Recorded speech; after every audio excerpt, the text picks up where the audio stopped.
بسم الله الرحمن الرحيم والتين والزيتون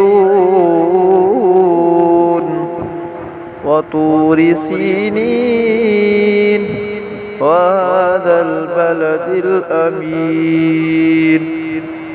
لقد خلقنا الإنسان في أحسن تقويم ثم رددناه أسفل سافلين إلا الذين